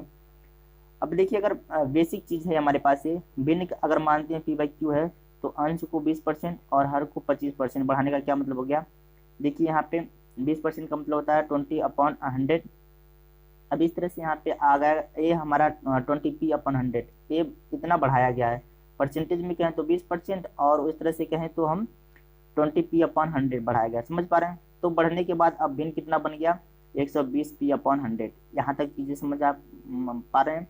सिमिलर यहाँ पर Q को भी बढ़ाया गया है तो इस तरह से हमें क्या मिला 125Q/100। जब हम भिन्न को लिखेंगे तो यहाँ से नीचे से 100 कट गया है, आप देख पा रहे हैं जैसे कि यहाँ। तो फाइनली हमको जो भिन्न मिला वो 120P/125P 125Q। समझ पा रहे हैं। अब यही चीज कह रहा है कि 3/5 के बराबर है। हमने यही चीज तो लिख रखा है पीछे 120P/125Q। ठीक है, यही चीज तो लिख रखा है। ठीक है, ये कहाँ से चीजें आया आप समझ पाए होंगे, उम्मीद करता हूँ। तो अब बढ़ते हैं नेक्स्ट क्वेश्चन की तरफ। आसान क्वेश्चन था और डायरेक्ट आप ऐसे कर सकते हैं। ठीक है, जिसको बेसिक तरीका पता है, बेसिक चीज मालूम है, वो डायरेक्ट यहाँ से कर सकता है। ठीक है, चलिए नेक्स्ट क्वेश्चन देखिए। क्वेश्चन नंबर 110 हमारे पास है 8 से भाज्य होने वाली संख्याएं हैं। मीन्स कौन कौन सी संख्याएं 8 से कटेंगी। तो जिन संख्याओं का लास्ट का जो 3 डिजिट होता है, लास्ट का 3 डिजिट, लास्ट की जो 3 डिजिट अगर 8 से कटते हैं तो वो पूरी की पूरी संख्या ही 8 से कट जाएगी। पहले ऑप्शन को चेक कीजिए, लास्ट का 3 डिजिट आप देख पा रहे हैं 240। क्या ये 240 8 से कटेगा। आप कहेंगे कि बिल्कुल कटेगा। ठीक है, 30 बार में देखिए कट गया। तो ये संख्या भी 8 से कटेगी, तो ये क्या है पहला करेक्ट हो जाएगा। और चेक कर लेते हैं। देखिए लास्ट के 3 डिजिट इसमें क्या है, आप कहेंगे कि 220। क्या ये 220 8 से कटेगा। आप डिवाइड करके देख सकते हैं कि ये 8 से नहीं कटेगा, तो ये संख्या भी 8 से नहीं कटेगी। तीसरा ऑप्शन देखिए, लास्ट के 3 डिजिट आप देख पा रहे हैं 128। क्या 128 8 से कटेगा। आप कहेंगे बिल्कुल कटेगा, 16 8 128 होता है, तो ये भी 8 से कटेगी, पूरी की पूरी संख्या 8 से कटेगी। लास्ट ऑप्शन हमारे पास है यहाँ पे लास्ट का 3 डिजिट आप देख पा रहे हैं 124 है। क्या इसको 8 से हम काटेंगे तो ये कटेगा। ये पूरा का पूरा कंप्लीट डिवाइड नहीं होगा, तो ये पूरी की पूरी संख्या भी क्या होगी 8 से डिवाइड नहीं होगी। तो ऑप्शन नंबर क्या हो गया फर्स्ट और थर्ड, कौन से ऑप्शन में है। आप कहेंगे option number 2 is the right answer. उम्मीद करता हूँ कि ये चीज़ें आपको समझ आया होगा, बहुत आसान था, इसमें कुछ नहीं था, एक कॉन्सेप्चुअल क्वेश्चन था। अब देखिए और देखिए 4 से कौन सी संख्याएं कटेंगी। तो 4 से वो संख्याएं कटेंगी जिन संख्याओं का लास्ट का 2 डिजिट क्या होता है 4 से कट जाता है। 8 का अपनी हमने देखा, जो संख्याओं जिन संख्याओं का लास्ट का 3 डिजिट 8 से कटता है वो संख्याएं पूरी 8 से कटेंगी। इसी तरह से 16 की बात करें तो लास्ट का हम 4 डिजिट चेक करते हैं, अगर लास्ट का 4 डिजिट कट जाता है तो वो संख्या पूरी की पूरी 16 से कट जाएगी। उम्मीद करता हूँ कि ये सारा चीज़ आप समझ पाए होंगे। बढ़ते हैं नेक्स्ट क्वेश्चन की तरफ। क्वेश्चन नंबर 111 हमसे पूछा गया था कि एक त्रिभुजाकार प्रिज्म में कितने शीर्ष होते हैं। मीन्स ट्रेंगुलर प्रिज्म में कितने वर्टिसेस होते हैं, वो हमसे पूछा गया था। तो क्या हो जाएगा ऑप्शन नंबर फर्स्ट सही हो जाएगा, मतलब 6 वर्टिसेस होते हैं, 6 शीर्ष होते हैं। ठीक है, अब ये त्रिभुजाकार प्रिज्म दिखता कैसे है। तो ये देखिए ये है त्रिभुजाकार प्रिज्म, कुछ इस टाइप से दिखता है। और वर्टिसेस इसमें क्या होते हैं, मीन्स शीर्ष क्या होते हैं ये भी देख लीजिए, शीर्ष किसे बोलते हैं। तो जितने भी आपको यहाँ पे शार्प पॉइंट दिख रहे हैं इन्हीं को हम क्या बोलते हैं शीर्ष बोलते हैं। आप काउंट कीजिए 1 2 इधर हो गया A3 A4 A5 A6, आप देख पा रहे हैं कितने शीर्ष हैं 6 शीर्ष हैं। ठीक है, तो सही जवाब क्या आ जाएगा 6। और देख लीजिए इससे रिलेटेड चीजें, नंबर ऑफ फेसेस क्या रहा है कि कितने होते हैं 5। ठीक है, कितने फेस होते हैं, कितनी सतह होती हैं 5 सतह होती हैं। और नंबर ऑफ एजेस कितने होते हैं 9। मीन्स जो साइड होती हैं कितनी साइड होती हैं 9 साइड होती हैं। वॉल्यूम इसका क्या होता है half into base into length into height होता है। और नंबर ऑफ वर्टिसेस हमसे पूछा गया था शीर्ष कितने होते हैं 6। बेस शेप कैसा होता है ट्रेंगुलर होता है। उम्मीद करता हूँ कि ये सारी चीज़ें आप समझ पाए होंगे और यहाँ से बहुत सारी चीज़ें सीख पाए होंगे। नेक्स्ट क्वेश्चन देखिए। क्वेश्चन नंबर 112 हमारे पास है 10 रुपये के 6 की दर से केले खरीद कर 6 रुपये में 4 की दर से बेचने पर कितनी % की हानि होगी। इस क्वेश्चन में ऑलरेडी हमसे बताया जा रहा है कि व्यापार में क्या होने वाला है हानि होने वाला है। अब देखिए इस क्वेश्चन को 2 तरीके से आप सोच सकते हैं। एक तो आप बेसिक तरीका जो क्या करेंगे कि एक वस्तु का क्या करेंगे आप पहले क्रय मूल्य निकालेंगे CP, फिर एक वस्तु का क्या करेंगे विक्रय मूल्य निकालेंगे SP, फिर क्वेश्चन को आप वहाँ से कर सकते हैं। दूसरा तरीका क्या है, दूसरा तरीका यह है कि आप सीपी और एसपी में क्या कर लीजिए, रेशियो निकाल लीजिए। देखिए सबसे अच्छा तरीका आपके पास क्या है, 6 की जो सीपी है मतलब कॉस्ट प्राइस क्रय मूल्य, वो आप कहेंगे कि 10 रुपये है। इसी तरह से 4 का जो सेलिंग प्राइस है विक्रय मूल्य, आप कहेंगे कि 6 रुपये है। ठीक है, यहाँ से सीपी और एसपी में हम क्या कर लेते हैं, रेशियो निकाल लेते हैं। इसको काट लीजिए, आप कहेंगे कि 2 3 जा और ये 2 2 जा। ठीक है, अब देखिए यहाँ से इस 2 को इसके पास भेजते हैं, 3 को इसके पास भेजते हैं, तो C P upon S P क्या हो जाएगा, आप कहेंगे कि 10 × 2 और नीचे क्या हो जाएगा 6 × 3। यहाँ से 2 3 जा 6 कितना आ गया 10/9, यानी कि सी पी आपका क्या आ गया 10 और एस पी आपका क्या आ गया 9। अब देखिए कोई चीज़ 10 की खरीद कर कितने में बेची जा रही है 9 में, तो क्या होगा, हानि होगा, जो कि ऑलरेडी ही बता रखा था। कितने का हानि होगा, आप कहेंगे कि 1 का। कितने में होगा, कहेंगे 10 में। तो 100 में कितने का होगा भाई, तो 10% आ जाएगा। उम्मीद करता हूँ कि क्वेश्चन आपको अच्छे से समझ आया होगा और इससे अच्छा तरीका आपको नहीं मिल सकता। इस टाइप के क्वेश्चन को आप ऐसे सोच सकते हैं, इस मेथड से कर सकते हैं। उम्मीद करता हूँ कि आपको बहुत मज़ा आया होगा। बढ़ते हैं नेक्स्ट क्वेश्चन की तरफ। क्वेश्चन नंबर 113 हमारे पास है, 1 ग्राम में कितना किलोग्राम होता है, हमसे पूछा जा रहा है। इतना आसान क्वेश्चन, अभी तक का सबसे आसान क्वेश्चन इसको कर सकते हैं। तो क्या हो जाएगा, आप जानते हैं कि 1 ग्राम में कितना होता है 1/1000 kg। ठीक है, तो ये चीज़ तो पहला ऑप्शन में आपको दिख रहा है। दूसरी बात, इस चीज़ को आप कैसे लिख सकते हैं, आप इसको लिख सकते हैं 1/10⁻³ लिख सकते हैं कि नहीं लिख सकते हैं। अब घातांक का अगर आपको रूल पता होगा तो इस चीज़ को आप कैसे लिख सकते हैं, आप कहेंगे कि 10⁻³ ठीक है, तो इस चीज़ को हम नेगेटिव पावर के साथ भी लिख सकते हैं। तो ऑप्शन नंबर बी में भी दिख रहा है ये चीज़, तो ए और बी दोनों सही हैं। ठीक है, तो ऑप्शन नंबर क्या है, पहला क्या हो जाएगा आपका सही हो जाएगा। इतना आसान क्वेश्चन है आपके पास। ठीक, उम्मीद करता हूँ कि ये चीज़ तो आप सभी कर पाए होंगे। चलिए नेक्स्ट क्वेश्चन देखिए। देखिए क्वेश्चन नंबर 114 हमारे पास है, 0.01 का जो स्क्वायर है इसको करा कि प्रतिशत के रूप में लिखिए। अब सबसे पहले इसका स्क्वायर निकाल लीजिए। तो 0.01 का स्क्वायर क्या होता है, आप जानते हैं किसी का स्क्वायर मतलब उसी नंबर से 2 बार मल्टीप्लाई करना है। ठीक है, अब देखिए 10 कहाँ लगा है, आप कहेंगे 2 अंक के पहले इसमें, 2 अंक के पहले इसमें, तो जो आंसर आएगा 4 अंक के पहले लगना चाहिए। तो 0.0001 समझ पा रहे हैं, ये इसका आंसर आएगा। अब इसको परसेंटेज के रूप में बदलना है तो आप क्या करेंगे 100 से मल्टीप्लाई करेंगे। जानते हैं कि प्रतिशत के रूप में बदलने के लिए हम 100 से मल्टीप्लाई करेंगे। अब ये 2 जीरो क्या करेगा, इस दशमलव को 2 अंक राइट साइड खिसका कर ले जाएगा। समझ पा रहे हैं, तो हमको क्या मिलेगा, आप कहेंगे 0.01। यहाँ तक आपको समझ आ रहा है, जो कि आपको ए वाले ऑप्शन में दिख रहा है। समझ पा रहे हैं, तो यानी कि पहला ऑप्शन ए वाला तो सही हो गया, लेकिन यहाँ देखिए आंसर में क्या दे रखा है, 2 ऑप्शन दे रखे हैं एक साथ। तो ये तो सही हो गया, एक और सही होना चाहिए इसमें से, क्या सही होगा। तो अब देखिए इसके आगे क्या करेंगे, अब ये जो चीज़ आया इसको क्या कर लीजिए, यहाँ पे इसको हम दशमलव भिन्न में बदल लेंगे। भिन्न में बदलने के लिए क्या करते हैं, हम जानते हैं कि दशमलव के नीचे 1 लिखते हैं और जितना अंक बचता है उतना जीरो, 4 अंक बचा, 4 जीरो चिपका दिए यहाँ पे। समझ पा रहे हैं, अब यानी कि 1 क्या मिलेगा आपको, 1 कुछ इस टाइप से मिलेगा। अब इसको दशमलव प्रतिशत में बदलना है तो फिर 100 से मल्टीप्लाई। अब देख पा रहे हैं 2 जीरो से 2 जीरो यहाँ पे कैंसिल, आपको क्या मिला 1/100%। ठीक है, तो ये चीज़ें आप समझ पा रहे होंगे कि ये कैसे हो रहा है। ठीक है, तो ये किस ऑप्शन में देख पा रहे हैं, ऑप्शन नंबर डी। इस तरह से डी भी मिल गया, ए और डी दोनों सही है। किस ऑप्शन में दिख रहा है, ऑप्शन नंबर 2 में। उम्मीद करता हूँ कि ये चीज़ें आप समझ पाए होंगे। चलिए नेक्स्ट क्वेश्चन देखिए। क्वेश्चन नंबर 115 हमारे पास है, यदि 2 संख्याओं का अंतर तथा गुणनफल क्रम के क्रम से 5 और 36 है तो उनके व्युत्क्रमों का अंतर हमसे पूछा गया है। देखिए संख्याएं क्या क्या हो सकती हैं, अगर प्रोडक्ट आपका कह रहा है कि 36 है और अंतर 5 है तो संख्याएं क्या हो सकती हैं 9 और 4। समझ पा रहे हैं, देखिए 4 और 9 का मल्टीप्लाई करेंगे तो 36 और इन दोनों का अंतर करेंगे तो क्या आ जाएगा 5 आ जाएगा। समझ पा रहे हैं चीज़ें, संख्याएं तो हमको मिल गई 4 और 9 और इनका व्युत्क्रम क्या हो जाएगा, 4 का जो व्युत्क्रम होता है 1/4, 9 का व्युत्क्रम 1/9। समझ आ रही बात। अब इनका अंतर ले लेते हैं, तो देखिए यहाँ पे एलसीएम 36 आ गया, 4 से डिवाइड करेंगे तो 9 बार में डिवाइड होगा, ऊपर मल्टीप्लाई करेंगे तो 9 ही आएगा। माइनस इसी तरह से 9 से डिवाइड करेंगे तो 4 बार में, 4 का ऊपर मल्टीप्लाई करेंगे तो 4 ही आएगा। 9 में से 4 गया 5, 5/36। आसान क्वेश्चन था, ऑप्शन नंबर 3। उम्मीद करता हूँ कि ये चीज़ें समझ आई होगी।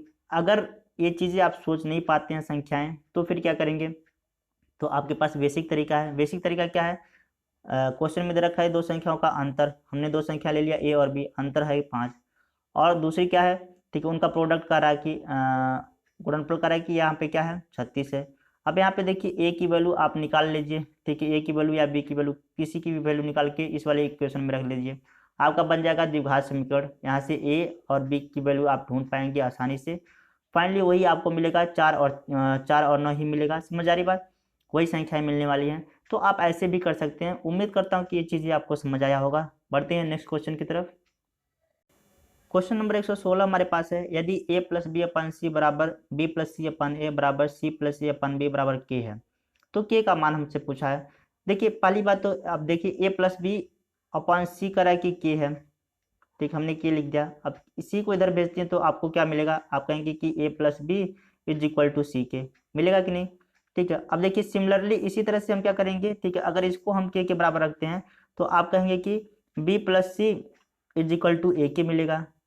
इसी तरह से हम अगले वाले को, ठीक है, इसको हम के बराबर रखते हैं तो आप कहेंगे कि C plus A is equal to B के मिलेगा।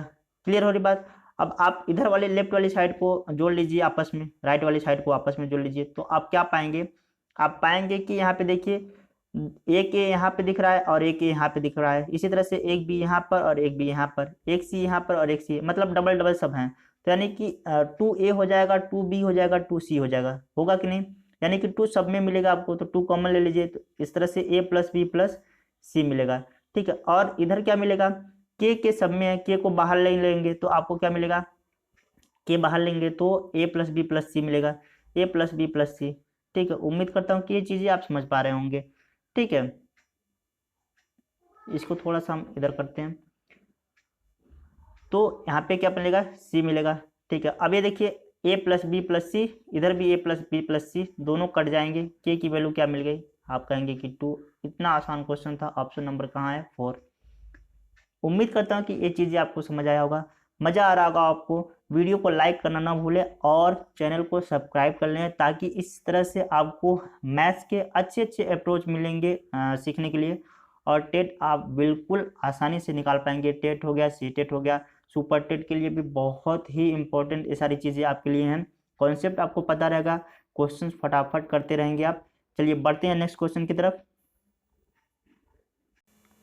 क्वेश्चन नंबर 117 हमारे पास है, कह रहा है कि निम्नलिखित में से कोई 3 मापों को लेकर कितने त्रिभुज बनाए जा सकते हैं। हमें भुजा की माप दे रखा है, पहला दे रखा है 1.2, दूसरा 4.2, तीसरा हमको दे रखा है 5.9 और चौथा हमको दे रखा है 8.1।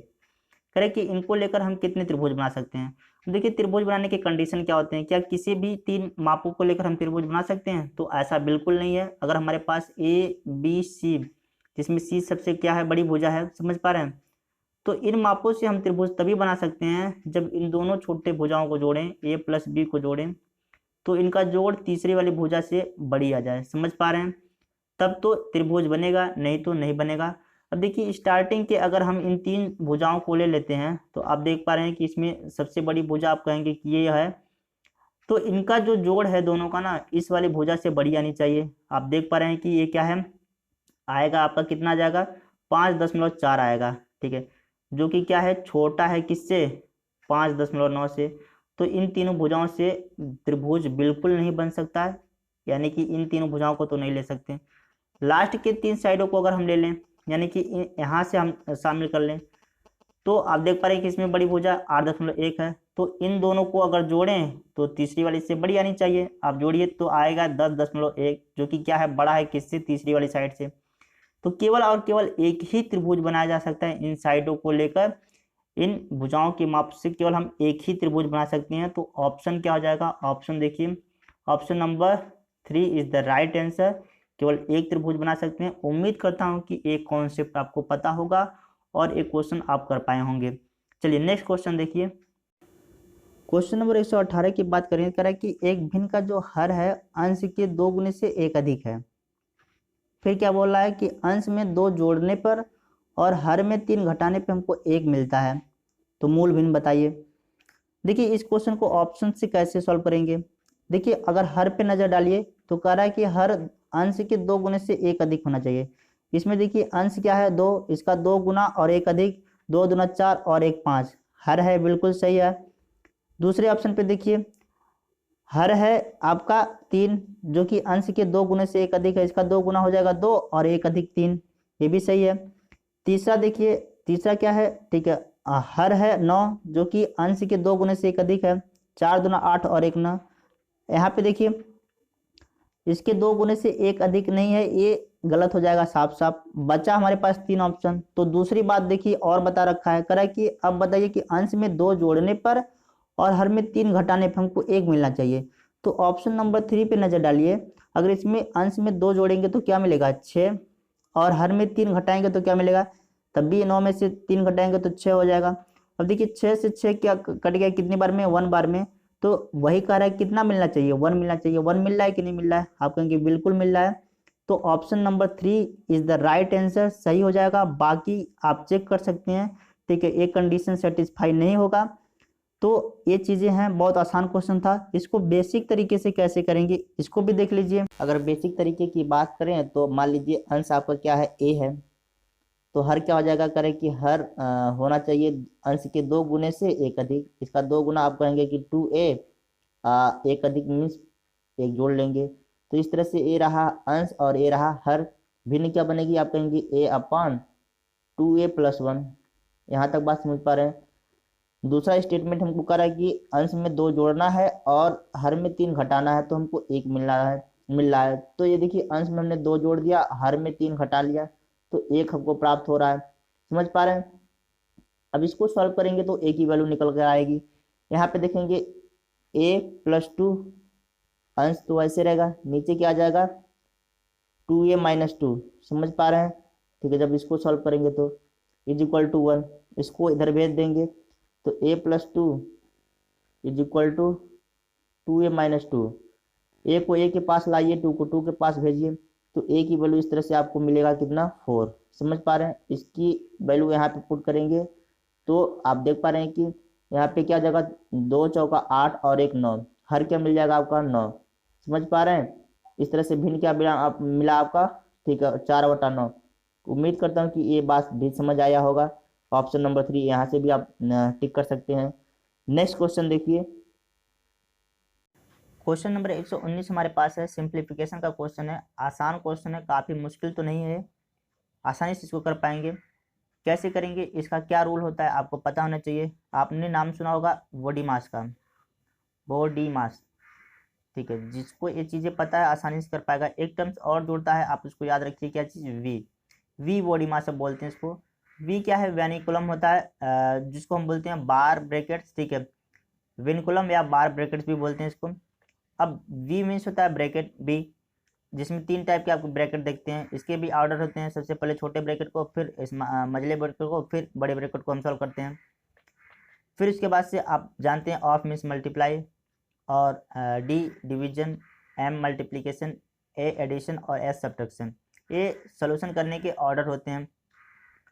आते हैं क्वेश्चन पे। देखिए सबसे पहले इसमें बार ब्रैकेट को सॉल्व करेंगे।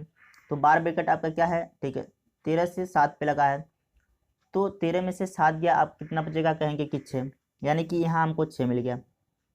अब बात करेंगे कि ये सारी की सारी चीज़ें स्मॉल ब्रैकेट के अंदर चल रही हैं। स्मॉल ब्रैकेट को सबसे पहले सॉल्व करेंगे। अब जिसमें क्या है, 24 को डिवाइड किया जा रहा है किससे, 6 से। अब तो आप कहेंगे कि कितनी बार में डिवाइड होगा, 4 बार में, यानी कि यहाँ से यहाँ तक पूरा हमको क्या मिल गया, 4 मिल गया। यहाँ तक कोई दिक्कत किसी को।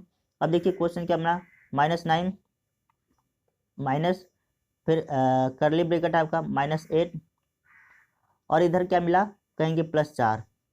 यहाँ तक कोई किसी को दिक्कत। जब इसका सोल्यूशन करेंगे, एक प्लस और एक माइनस वाला दिख रहा है, हमेशा माइनस होता है। किसमें से क्या होता है, जो भी बड़ा आपको दिखे छोटा वाला माइनस कर लीजिए उसमें से। 8 में से 4 गया, आप कहेंगे कि 4। अब देखिए जिसमें से हमने किया उसी का सिंबल, 8 में से किया, 8 के पास माइनस था, हमने माइनस लगा दिया, -4। समझ पा रहे हैं। तो -9 माइनस करली ब्रैकेट में -4 आपको मिलेगा। अब यहाँ पे देख पा रहे हैं, जब इसको सोल्व करेंगे तो माइनस बाहर और अंदर क्या मिलेगा, प्लस बना देगा। तो -9 + 4 अभी क्या बना कर देगा, फिर वही एक प्लस और एक माइनस आ गया। बड़े वाले में से छोटे को माइनस, 9 में से 4 गया 5, सिंबल क्या लगेगा जो बड़े वाले के पास था जिसमें से हमने माइनस किया, तो माइनस का सिंबल था 9 के पास, हमने माइनस लगा दिया, यानी कि हमको फाइनली आंसर क्या मिला, -5। उम्मीद करता हूँ कि ये चीज़ समझ पाएंगे। ऑप्शन नंबर 4 सही हो जाएगा। ठीक है, और इसको एक बार देख लीजिएगा, ये सीक्वेंस होते हैं बॉडी मास के क्वेश्चन को सॉल्व करने का। उम्मीद करता हूँ कि ये चीज़ें आपको पता होगी और ये क्वेश्चन आसानी से कर पाएंगे। बढ़ते हैं नेक्स्ट क्वेश्चन की तरफ। क्वेश्चन नंबर 120 की बात करें, जो कि इस पेपर का लास्ट क्वेश्चन है हमारे पास। ठीक है, क्या करें कि दो संख्या हमको दे रखा था a और 8, समझ पा रहे हैं। करें कि इसका मौसा 4 दे रखा है और लौसा दे रखा है 24, तो हमको a की वैल्यू पूछा है। इस टाइप का क्वेश्चन पीछे हमने बता रखा था। क्या पता होना चाहिए इसके लिए, इसके लिए आपको पता होना चाहिए कि दो संख्याओं का जो मौसा गुणे लौसा होता है वो बराबर होता है किसके, पहली संख्या गुणे दूसरी संख्या के। समझ पा रहे हैं। अगर हमारे पास a और b दो संख्याएं हैं तो इन दोनों संख्याओं को अगर हमको क्या पता है, एलसीएम और एचसीएफ, तो एलसीएम और एचसीएफ का जो मल्टीप्लिकेशन है, ठीक है, प्रोडक्ट है, वो बराबर होगा किसके, इन दोनों संख्याओं के प्रोडक्ट के। समझ पा रहे हैं, ये चीज़ आपको पता होना चाहिए, आसानी से कर पाएंगे। यहाँ पे देख पा रहे हैं कि दोनों संख्या हमको पता है a और 8, समझ पा रहे हैं। इनका जो मल्टीप्लिकेशन हो वो बराबर होना चाहिए किसके, एचसीएफ और एलसीएम के। एचसीएफ है 4 और एलसीएम है 24, समझ पा रहे हैं। ए की वैल्यू यहाँ से निकल जाएगी, 8 को इधर भेज दीजिए, ए इक्वल टू क्या आ जाएगा, 4 × 24/8।